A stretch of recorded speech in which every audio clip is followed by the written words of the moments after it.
j'ai plus ou moins mes idées, je sais ce que je veux m'acheter, etc.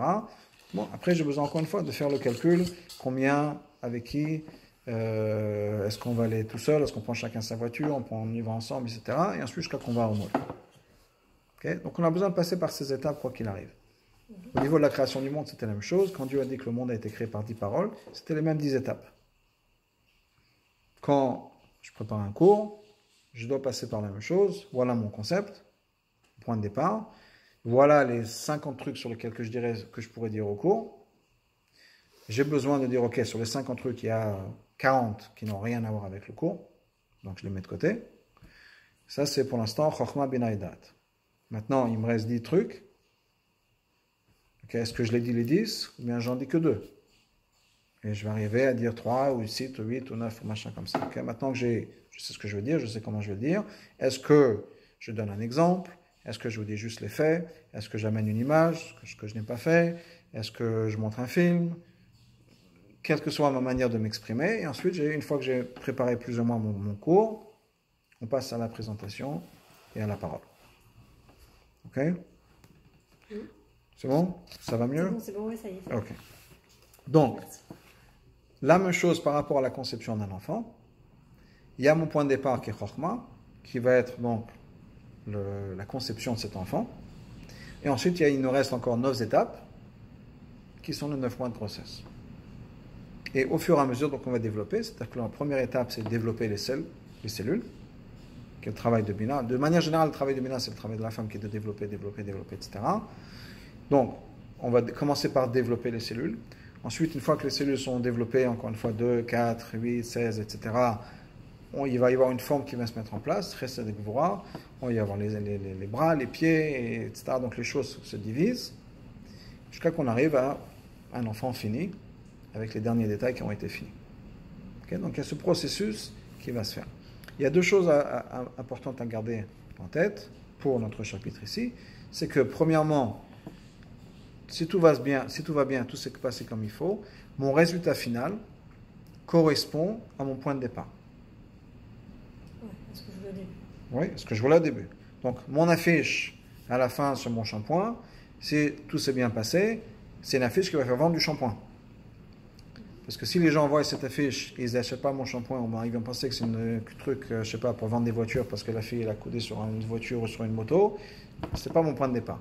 Donc si j'ai bien joué le jeu, l'affiche va pousser aux gens à comprendre qu'il faut acheter mon shampoing parce que c'est le meilleur shampoing du monde. Okay? Quand j'ai construit ma maison, le résultat final de la maison que j'ai désigné, que j'ai design, que j'ai construit, c'est la maison de mes rêves. C'est ce que je voulais au point de départ. Okay? Donc, on retrouve le début et la fin. Pour la conception d'un enfant, par rapport à nos âmes, c'est la même chose. Le résultat final correspond au point de départ. C'est-à-dire que le point de départ, donc, c'était le cerveau du Père, ou bien le point de départ pour une âme, c'était Dieu. On retrouve Dieu dans tous les détails. On parlait de tête et les doigts de pied. Il n'y a pas moins de Dieu ou d'ADN divin dans les doigts de pied qu'il y a dans le cerveau. Parce que la présence du Créateur est là dans chaque aspect de la création. Mais c'est plus espacé. C'est plus espacé. À chaque étape, en fait, on s'éloigne du exact. De la création, on s'éloigne. Du créateur. Exact. Donc à chaque fois, on perd finalement de l'origine. Exact. On perd de l'origine révélée. D'accord. C'est-à-dire qu'il faut la chercher c'est plus dur à la trouver, disons. D'accord. Okay? Des fois, on rentre dans une maison, on dit, mais à quoi ils ont pensé? Des fois, c'est clair. On voit quelque chose de fait, on sait, ok, je comprends ce que la personne avait en tête. Des fois, on se demande, mais à quoi ils pensaient quand ils ont construit ça? Ou quand ils ont fait ça? Okay? Donc, quand tout va bien, c'est facile de voir le point de départ. Quand tout va pas bien, c'est plus compliqué. Mais dans la création de Dieu où tout va bien, on retrouve à la fin, on retrouve le point de départ, mais c'est vrai que c'est plus difficile à trouver. D'où un peu le but du jeu, si on peut dire, qui est de retrouver ce qui était caché. Ça a toujours été là. Mais étant donné que c'est moins évident, ça demande plus d'efforts, ça a plus de valeur une fois qu'on l'a retrouvé.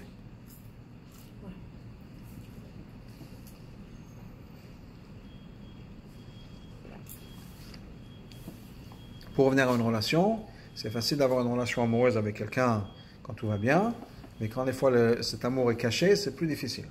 Et c'est là que l'amour se révèle. Quoi? Comme avec Hachem. Comme Ça va avec bien, Hachem. c'est facile d'être reconnaissant. Exactement. C'est quand ça va pas bien qu'on dit mais qu'est-ce que je fais là et on reste quand même. Donc c'est la même chose. Quand c'est caché, c'est un peu la discussion qu'on a eue la semaine dernière par rapport au couple, que tu as dit c'est facile d'être unis quand vous êtes unis à la base. Je vais vous séparer, vous créer de manière différente, avec des psychiques différentes, des manières de fonctionner différentes, et maintenant vous demandez de vous réunir, et là, cette union a une valeur. Okay? Donc c'est la même chose par rapport à Dieu. C'est vrai que retrouver Dieu dans les choses les plus cachées du monde, ça a plus de valeur que retrouver Dieu quand tout est révélé. Donc par rapport à notre monde aussi. Nous, on voit le résultat final. C'est-à-dire qu'on arrive dans un monde, on arrive de l'extérieur, si on peut dire. Comme une maison finie, à nous de comprendre ce que l'architecte avait en tête. Et on pourrait dire la même chose pour les enfants aussi, quand Oui. ils sont bien réussis, entre guillemets. Quand, Je peux dire, non mais... quand ils sont bien réussis, c'est facile. C'est-à-dire que la pensée, elle a eu un impact. C'est-à-dire quand vous avez dit quoi ils ont pensé quand on rentre dans une maison et que, je sais pas, le truc il est à l'envers, c'est mal fabriqué entre guillemets. Est-ce qu'on peut penser la même chose? C'est-à-dire que si on a eu des mauvaises pensées, qu'on a une mauvaise intention, est-ce qu'on a... On va en parler dans la fin du deuxième chapitre. On ne peut pas changer, juste pour répondre à ça tout de suite, on ne peut pas avoir une influence sur l'essence de la personne. On n'a pas fabriqué un enfant défectueux.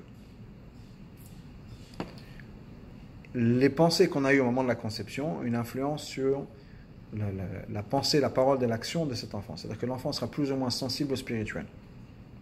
Okay. Ça, on peut avoir on a une influence sur ça. Quelle est la sensibilité de cet enfant par rapport au spirituel? Ok. Mais pas par rapport à... Pas par rapport à l'essence même de la personne. Ni handicap, ni physique, non. ni quoi que ce soit. Non. Pas par rapport à ça. Maintenant, ce que ça veut dire dépend des mauvaises pensées. Encore une fois, on le retrouvera dans le deuxième chapitre. C'est peut-être pas ce qu'on pense, mais bon, on en verra un peu plus tard dans le chapitre. Donc, juste pour revenir ici, donc ce qu'on disait, c'est que, encore une fois, c'est que, juste pour finir cette idée, donc les enfants, ils sont créés comme Dieu les a voulu. On n'a aucune influence sur l'âme. C'est un peu la loterie du monde. De la même manière qu'on n'a aucune influence directement sur quelle cellule va devenir quoi. Ok. Au point de départ, c'est une cellule. L'apport du père, l'apport de la mère, et ça crée une cellule qui va ensuite se diviser. On n'a pas d'influence sur comment les cellules vont se diviser et quelle cellule exactement va devenir quoi. C'est pas quelque chose qu'on contrôle. Ça se passe. Ça se passe comme ça doit se passer, etc. Donc nous, on ne peut pas contrôler ça. Donc, la même chose par rapport donc, aux âmes. On n'a pas une influence directe sur les âmes. Le processus des âmes, c'est un peu la loterie du monde, des âmes, où Dieu donne à chaque personne l'âme qu'il a besoin, qu'elle a besoin. On n'a pas une influence sur les transformations de l'âme. Donc le caractère même, l'âme de la personne, on n'a aucune influence. Donc, ce que je dis donc, c'est que, pour revenir à ça, c'est que donc, la mère va développer cet enfant. Les 9 mois de grossesse correspondent donc à un processus qui va faire en sorte que l'âme, qui est un bout de Dieu, va pouvoir s'adapter à un corps. Et c'est les 9 mois de grossesse. Il y a des transformations plus ou moins différentes qui vont se passer. Et donc ça va donner l'âme. Mais encore une fois, pour revenir à ce qu'on disait, toutes les âmes ont le même ADN divin. Toutes les âmes sont la même origine, de la même manière que n'importe quelle cellule du corps d'un enfant a les cellules des parents, qu'on prenne des cheveux, qu'on prenne des ongles. Il n'y a pas de différence. On a l'ADN des parents qui se retrouve à chaque chose, de la même manière par rapport aux âmes, que ce soit une âme qui est restée la tête, ou bien une âme qui est devenue les doigts de pied, on a tous la même connexion par rapport à Dieu. Maintenant, c'est vrai qu'effectivement, il y en a pour qui c'est plus caché, plus transformé. Il y a des gens qui sont restés, des âmes qui sont restées pures, telles qu'elles étaient avant, et il y a d'autres qui sont passés par des transformations, et on est devenu ce qu'on est devenu. Par rapport, là, on se trouve à travers ce corps, si on peut dire, divin. Ces âmes qui sont restées dans le cerveau du peuple juif, vont nourrir ce grand corps qu'on appelle le peuple juif, de la même manière que le cerveau nourrit le corps. C'est-à-dire que tout ce qui se passe à l'intérieur du corps se passe grâce au cerveau. De la même manière par rapport au peuple juif, tout ce qui se passe dans l'intérieur du peuple juif se passe par l'intermédiaire et grâce à ce cerveau du peuple juif. L'exemple le plus commun qu'on a, c'est Moshe. qui est l'exemple par excellence, c'est le modèle, si on peut dire, de cette personne-là, où quoi qu'il arrive à travers le désert, par exemple, les 40 ans de la direction de Moshe, tout va passer par Moshe. Les gens ont soif, c'est Moshe. Les gens ont faim, c'est Moshe. Ils ne sont pas contents, il fait trop chaud, il fait trop froid, il faut régler le thermostat, c'est Moshe. Certaines choses qui ont été là, grâce par exemple le pluie de Myriam, quand Myriam décède, le pluie disparaît, ça revient grâce à Moshe. Donc tout va passer par Moshe. Parce que c'est de la même manière, encore une fois, dans un corps, c'est la tête qui va contrôler tout ça, le cerveau qui contrôle tout ça. Dans le corps qui représente le peuple juif, c'est le cerveau de la génération qui va représenter tout ça. Il y a la Gemara qui nous dit, par exemple, c'est beaucoup plus tard, à l'époque du deuxième temple, que le monde entier est nourri bishvil par le mérite de Rabbi Hanina ben Dosa. Rabbi Hanina ben Dosa, c'est un des grands sages de son époque, et le monde entier était nourri par son intermédiaire, dans le sens où c'était lui, dans sa génération, qui était ce cerveau du peuple juif, et donc la relation entre Dieu passait par lui, et c'était, encore une fois, comme dans un corps, qui est distribué par le cerveau, la vie est distribuée par le cerveau, de la même manière que, par rapport aux âmes, il y a cette âme-là qui est donc le Rosh Ben Israël, la tête du Ben Israël, qui va distribuer cette vitalité à travers le corps. Pour le cerveau, il n'y a pas de différence qui est quoi, il envoie cette énergie à travers le corps en entier. Même chose par rapport à cette tête du peuple juif, et ce tzaddik qui est le tzaddik de la génération du peuple juif, il est en contact permanent avec tout son peuple, quoi qu'il arrive, où il est, et il n'y a pas de différence entre la tête, le corps, etc. Tout va passer par son intermédiaire. Donc ça, c'est cet exemple, pour finir cet exemple de la tête du peuple juif, qui est relié avec ça. De la même manière qu'il y a dans un corps, il peut y avoir des parties du corps qui font mal, des parties du corps qui ne sont pas bien, elles sont quand même nourries par le cerveau. De la même manière dans le peuple juif, il peut y avoir des gens qui se révoltent contre Moshe, comme Korach par exemple, l'histoire, mais ça ne veut pas dire qu'ils sont détachés de Moshe. Ils font partie, si on peut dire, du peuple de Moshe. Ils sont nourris, ils reçoivent leur vitalité, leur connexion avec Dieu par Moshe, mais ils sont quand même, se battent, si on peut dire, contre Moshe. C'est une maladie auto-immune, si on peut dire, ou c'est le corps qui se bat contre lui-même. C'est un peu ce qui peut se passer à l'intérieur du peuple juif. Quand il y a des gens qui veulent se battre contre nous, c'est le même corps, mais qui se bat avec lui-même. Donc ça, c'est donc cette relation qu'on a à travers le peuple juif. On prend encore quelques temps, on arrête. Comme vous voulez. Personne n'a... Rendez-vous. Non? Rendez-vous? 1 heure, moi. Mais... 1 heure, donc ça va, ok. Bon. Ok, alors je vais juste finir, donc pour revenir à votre question, comme ça on finit le chapitre 2, par rapport aux pensées qu'on a pendant la conception de l'enfant. Donc en tout cas, juste pour répéter ça, c'est important, chaque juif est connecté à Dieu, on a tous cet ADN divin, on fait tous partie du même corps qui est le corps du peuple juif, qu'on soit resté âme-cerveau, qu'on est devenu le cœur, du peuple juif, l'estomac. Il y a plusieurs degrés de tzadikim, il y a ce tzadik-là, et les plus grands tzadikim, encore une fois, ont des rôles plus ou moins importants par rapport à ce corps. Donc il y a le cerveau, bien sûr, qui est unique, il y a le cœur, il y a l'estomac, il y a le foie, il y a toutes les parties du corps ont un rôle à jouer, un rôle important. Et après, il y a des choses, encore une fois, mais chacun a sa place et chacun a sa relation par rapport à Dieu. Et encore une fois, ça, on ne peut pas influencer, donc on arrive à ce moment dans le chapitre, où on n'a aucune influence sur l'âme qu'on reçoit. C'est la loterie de la vie, la loterie divine, qui fait que chaque personne reçoit l'âme qu'on doit recevoir, pour une raison ou une autre. Quel que soit là où on se retrouve, on est de toute façon tous connectés à Dieu, quoi qu'il arrive. Maintenant, oui. Mais, par rapport à ça, j'avais entendu que quand, par exemple, à la Brit, le Sundak, il transmet malgré tout au bébé. C'est-à-dire que la pensée que le Sundak a au moment de la Brit peut influencer l'enfant. C'est vrai? Est-ce que c'est seulement la pensée ou le personnage? Ah, je veux le savoir. Le Sundak, c'est Le caractère, tu Les veux deux dire. vont ensemble. Hein, pardon? On a les pensées de son caractère. Donc si Donc, on les deux veut, vont ensemble. bon, de toute façon, Moi aussi. si on veut, on choisit quelqu'un, pas forcément un relatif, mais quelqu'un qu'on considère comme qu'on Tant que Sundak. Généralement, c'est ce qu'on essaye de faire. Maintenant,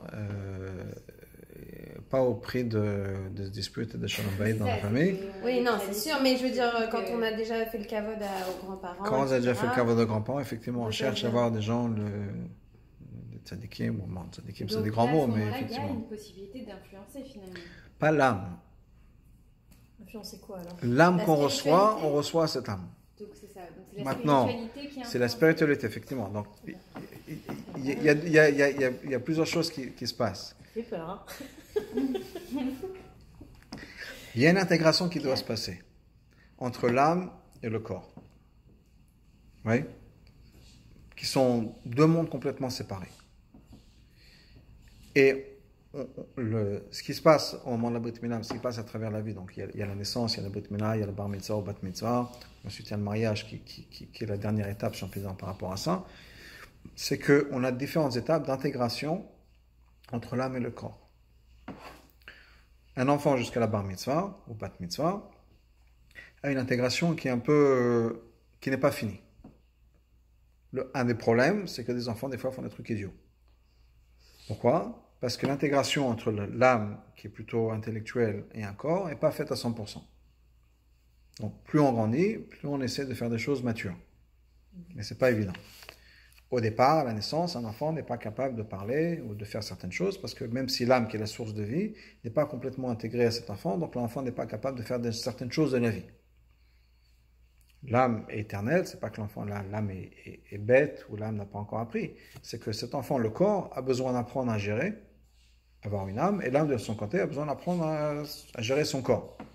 Et ça prend du temps. C'est comme apprendre à conduire. C'est pas dès qu'on rentre dans une voiture, on sait tout de suite conduire. Donc on a besoin d'apprendre, l'âme a besoin d'apprendre, ok, à quoi ça sert ce truc-là ici, et ce truc-là, et mes deux trucs en bas là, qu'est-ce que j'en fais? Et bon, au fur et à mesure, on apprend à s'en servir plus ou moins droitement, et on arrive à comprendre le monde, à connaître le monde, etc. Donc ça, c'est l'âme qui va rentrer dans son corps, et qui apprend à gérer les différents outils qu'on a que le corps a à offrir. De l'autre côté, le corps a besoin d'apprendre, être contrôlé par une autorité, et ça c'est le travail de notre vie, qui est qu'on ne fait pas juste ce que notre corps a envie de faire, mais qu'on est capable d'être ouvert à notre spiritualité, à notre âme, au côté divin à l'intérieur de nous-mêmes. Ça c'est le travail de notre vie. Pour revenir donc à ça, ce qu'on peut influencer, c'est la manière dont l'interaction va se faire. Entre autres, au moment de la conception, puisqu'au moment de la conception, on va aussi concevoir le corps, pas juste l'âme, on va concevoir le corps, on peut créer un corps qui est plus ou moins sensible à la spiritualité, pour qu'il sera plus ou moins facile d'intégrer l'âme. L'âme, elle est ce qu'elle est. Mais est-ce qu'on va être ouvert à cette âme ou bien est-ce qu'on ne sera pas ouvert? Pourquoi est-ce qu'on dit alors que quand par exemple, les gens qui ne respectent pas la nida, etc., les enfants après, ils ont des problèmes au niveau de leur neshama, justement? C'est qu'il y a un corps qui a été fabriqué d'une manière qui n'est pas sensible à la spiritualité. Ok. Donc ils sont moins sensibles, c'est plus difficile. Je ne sais pas si vous avez déjà eu cette expérience où on a l'impression qu'il y a une espèce de fossé, on a à l'intérieur de quelque chose de nous et ça ne sort pas. On n'arrive pas à fermer la boucle entre ce qui est à l'intérieur et ce qui est à l'extérieur. Il y a au milieu quelque chose qui bloque.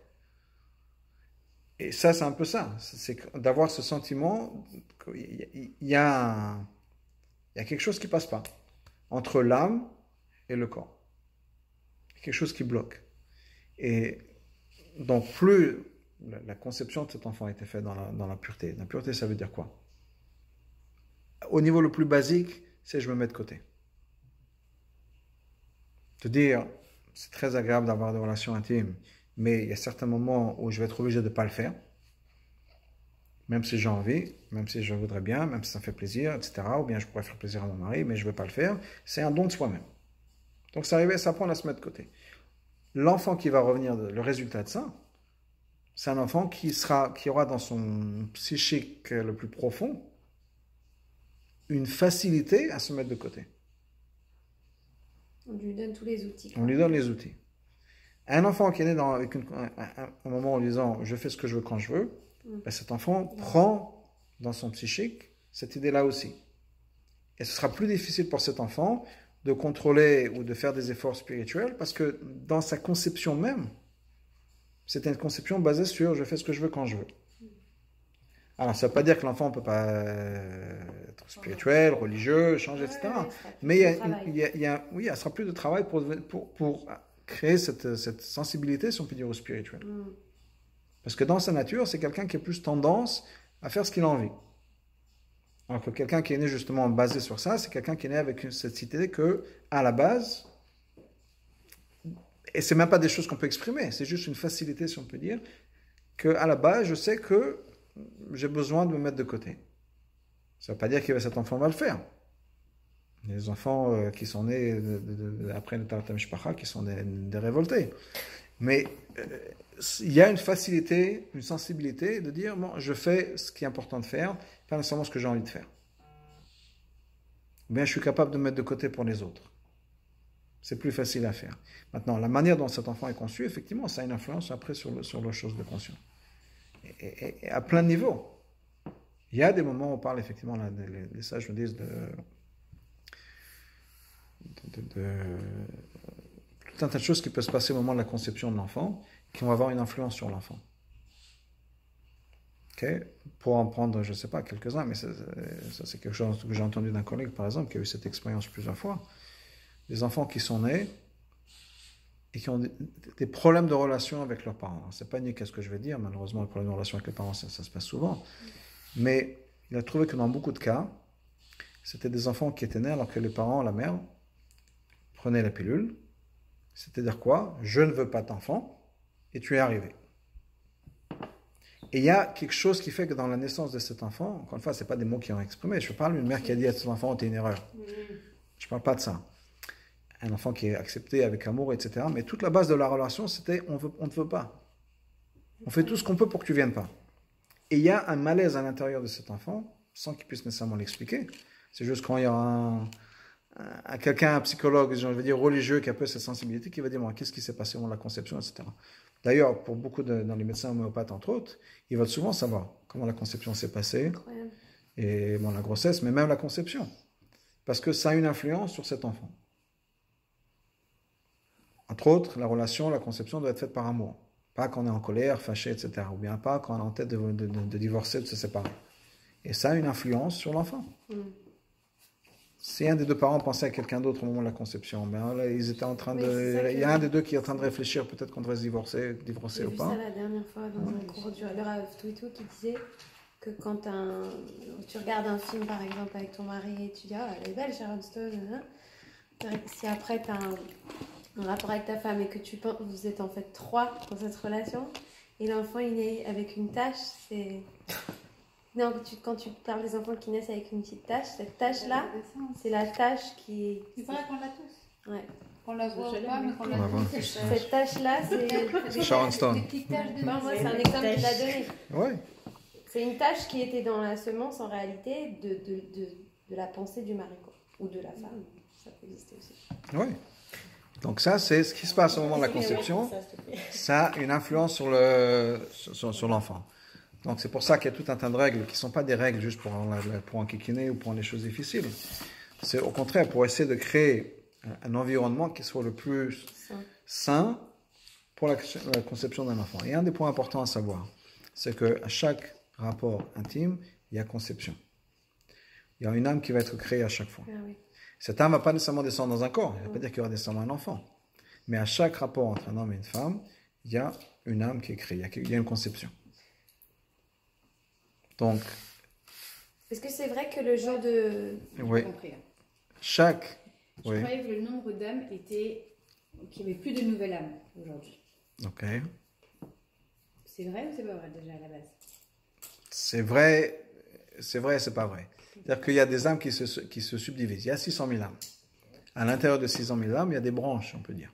D'accord. Comment il peut y avoir une création d'âme alors qu'il n'y a pas de création de corps?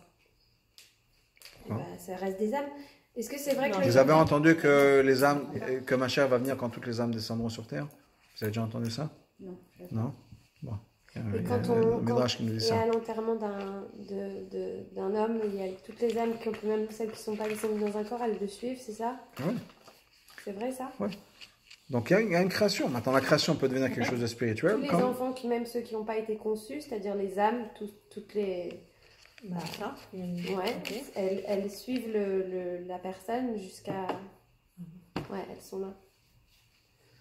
Ça fait peur.